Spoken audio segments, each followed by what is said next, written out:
investment bank in VA, and I was reporting to this lady. She seemed very nice to me, but along the line she would go back to my boss and to the superior and say things about me. So I kept getting into trouble without knowing why, until one day one of the directors actually called me and brought up an issue, and I explained it. And from that day onwards, he would always want to hear my own side of the story before making a decision. So I saw that guy as somebody that was looking out for the interest of anyone that was oppressed. He didn't like to see people oppressed. And because of that, we became very close as like friends. I'll go to his office. He was a director. He wasn't staying in my office, but we needed to interface with him often. So one of the days I went to see him, he was like, let us hang out. And I looked at it, hang out, what bad could come out of hanging out? I don't drink, I don't smoke. And, what bad could come out of it? So I obliged. He gave me an address somewhere in VI to come over. And I went there. I was new in Lagos at the time. I didn't really know so many places. So I went to the address and I realized it was his personal guest house. When I got there, I wasn't actually afraid. Nothing actually came to my mind. And we got there and we started gisting, and he was asking me about work and all that. And somewhere along the line, he tried to kiss me, and I was trying to be in the middle of being very rude and still, refusing. And by the time I was saying no, he now became very aggressive, and he raped me. I struggled with all my strength, but he raped me. And going through that trauma, it was a very difficult moment for me, because just few years before that time, I was in a relationship from university, and we were engaged to be married. And because I had dwindled from my faith, I was born again when I got into the university. When I got into that relationship, I began to do the world standard of dating. One leg in the church and one leg, the standard of dating. So I had come to a point where I just kept feeling the grace of God leaving me.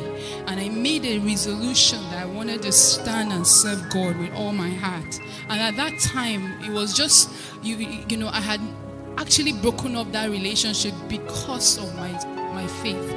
And I came to Lagos year in and year out. I was not involved in any relationship. I had made up my mind to keep myself. So when this thing happened, it was really traumatic for me, because I had succeeded for a couple of years and I was having to deal with that. While I was going through that trauma, I couldn't tell anybody. I couldn't tell my colleague. The only person I told was that same boss of mine that used to, put me into trouble. I was really distraught. So I went to her. She saw me really sad and she spoke with me, and I told her, but I didn't tell her who it was. But it happened on the 22nd of December, and the few weeks after, on the 31st of that same month, I went for crossover service, and I was burdened. I had so much pain in my heart. I just needed to cry out, and I cried to God that in that service, and I repented. I asked God for forgiveness, because I kept blaming myself for obliging that visit. And as I kept crying and begging God for to cleanse me, to help me, to heal my heart, I came back from that service really feeling free, because I could get myself back again. Because throughout that period when this happened, it was like I was going crazy. A car would actually almost knock me off. The whole incident just kept playing back in my mind, and the trauma was unbearable. So I was going through that incident when I got back on the 1st of January, and I was in my room and I was feeling uncomfortable. So I was like, maybe what's happening? I said, maybe it's because I've not been involved in such an act for such a long time. That's why my body's responding this way, because I was feeling a lot of pain and discomfort. So I now walked down to the hospital, just few streets away from my place, and the doctor did some tests. I told him what happened, and he did some tests, and he said, well, if it is what he's saying, it seems like I'm pregnant, but it's actually too early for him to dictate, so I may have to come back some few days after and check or do a scan. And I went back again, and they realized I was pregnant. And the trauma of it at that point, I thought the rape was bad, but this, I never never imagined it in my life, because when I was growing up, I remember I used to always tell myself, I said, Iveren, the day you ever try having an abortion, that's the day you die. And I was one of those names, those children they used to train other people's children. I was very, I'm not adventurous. I think I analyze my movement. I do everything as one that has wisdom. So at this point, not in my secondary school, my primary school, my university, now I'm working. This is the time that such a thing is happening to me. I was really, really down. And while I was thinking of what will happen, I was saying my parents will kill me. I was really, really down. And then he kept trying to talk to me. He kept trying to call me. I wasn't picking his call. One of the days he called the office, because he was just a director of the company, not a personal staff. He called the office and I had to talk to him because he went through the phone. And when he called me and I said, telling me, I broke out into tears and told him what the outcome of what had happened was. And he said I should come and see him. So I went to see him in his office, and I told him what it was, and he would just allow me cry and cry and cry, and then you say, oh my God, your parents are going to kill you. And then I will cry, I will scream out even more. The pain would aggravate me. It got me to a point where when it got me to a point where I was really, really in so much pain. He now told me, well, there's a way out. I have a friend that can actually help you, and it will be our own little secret. Nobody will know. It will just be our little secret. And I thought about it. Nobody will actually know. My parents won't know. People that have known me all the years will not feel that I was pretending all this while. They would, it was just an easy way out. So I thought about it. He gave me an address to where, his friend would do the procedure. And I went to the hospital. Why I went to that hospital was, I remember on my way going there, I remember that word I used to say. The day you ever try doing this, that's the day you will die. I remembered it and I asked God, I said, God, it's not my fault. It's not my fault. This thing happened to me. It was not my fault. Just forgive me. And I just said that, and, I went ahead. When I got there, the doctor, began the procedure, and at some point I was unconscious. I remember I just said, Lord, forgive me for what I'm about to do, and I became unconscious. And then the seconds that followed, I died. I saw myself lying down in the same hospital, and I was lying down there, and I was standing, and I could see two of me standing. I couldn't understand, how can I be the same person standing and also be the same person lying down? While I was trying to understand two of me, I've been in this earth for a very long time. I've never seen myself in two places, and I was trying to understand it. In the seconds that followed, I got caught up in the air. And I started rejoicing. I said, oh, thank God, because I know heaven is up there. But as I was rejoicing, as I was heading up, the next day I started heading down again. We said heading down, it was a pit. The walls of that pit, it was gross darkness all over. It had a wall stretched out from the face of the deep. You could not see the end of it up, neither could you see the end of it down. And it had cell-like units, compartments, and it had a covering. You could see the kind of holes that time might make in the ground. That was what was covering the walls of those that cell. And I was wondering, I was asking myself, what am I doing here? What's happening? What's happening? Everything was happening in flashes. I was asking myself, what's happening? What am I doing here? And before you know it, I found myself on the other side. And it was in that place I realized what was happening. The first thing I saw was a woman. That woman, she had been burning for 100 years, and she'll melt.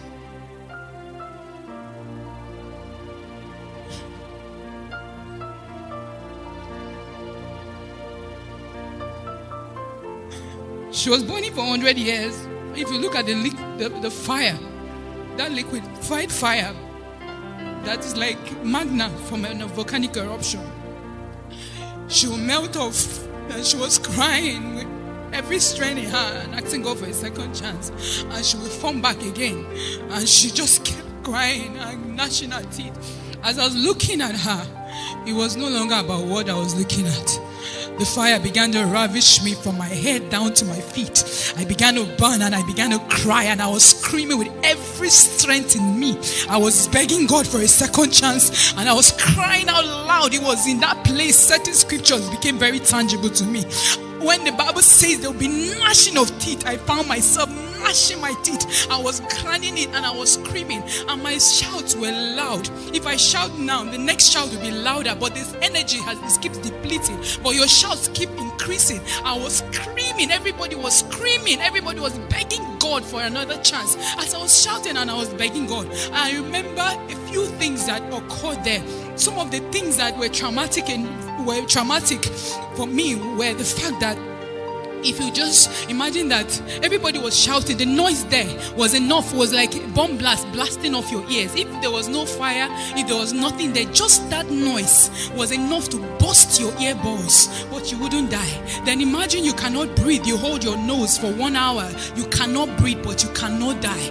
It was bad and it was painful. I realized as I was going through all these experiences, I realized the smell, the stench in that place. If there was no fire, if there was nothing else, just that stench was bad enough. And in all this, I realized one of the worst pain that I encountered there was the fact that I knew that I was damned. I knew that it was over. I knew there was no hope. That was the worst trauma of it all. The feeling of hopelessness. When you know that you are doomed. No matter what situation you are, you can actually be sick with your body being rotten. As long as you have life, you have hope. You can actually be in prison, sentenced to death. As long as you have hope, as long as you have life, you have hope. But in that place, I knew beyond every reasonable doubt that it was over, that there was no way out. And I was begging God and I was asking God. I said, God, if you can only give me even 1 second. I'm not asking to come back and live on this earth. Just 1 second to say Jesus is Lord and die back. I was begging God. I said, God, I don't even mind if you give me, if I come back and I'm lying down. I don't have hands, I don't have legs. I'm eating shit and drinking piss, and people are stamping on me. Just the opportunity to come back and restore my ways. It's enough for me. He asked me, I told him, Lord, it's not my fault. And he said, you made a choice. And you are here because you made a decision. And I kept begging. Everybody was begging, and everybody is still begging there. One of the scriptures that also became tangible to me, the Bible says, blessed is he that believes. A lot of people want to see before they believe. But if most of them saw, they know that hell is real. They are in the belly of hell, but it's over. They cannot make a choice now because they wanted to see before they believe. I kept crying and I kept begging God, and I was asking God the same way everybody was begging God. I asked God for just 1 second, just 1 second, and he asked me a question. He said, how many seconds are in a minute? How many minutes are in an hour? How many hours are in a day? How many days are in a month? How many months are in a year? How many years have you spent on this earth?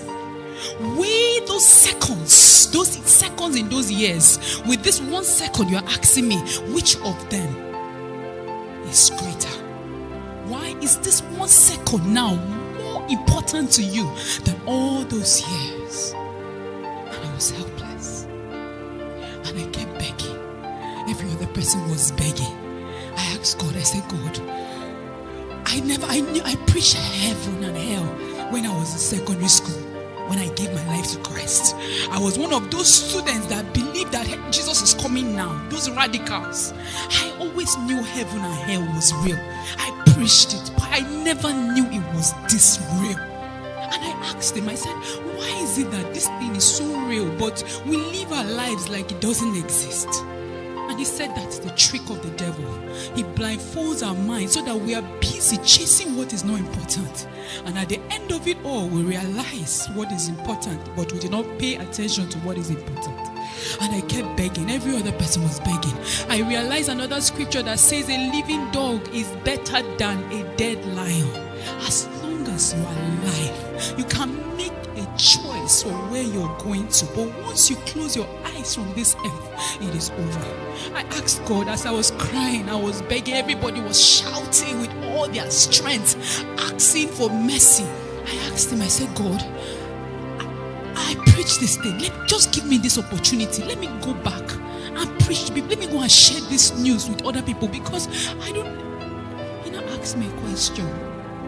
He said, Jesus, the Son of God, came, but the world did not believe him. He said the book of Revelations was written for the world to read, but they don't read it, let alone believe it. He said many have come back with warnings for the world. He said they don't listen. Why would they listen to you? I said, God, you don't understand. I will come back. I will tell everyone and anyone that has ears that it happened to me. And in seconds that followed, I found myself heading back. We got very close to where the hospital was. And then I woke up in my body. Fear gripped me for some days. I felt the only thing I needed to do was just to lock myself up, just be worshiping God and just worshiping him, so that maybe if I eat, I will still sin.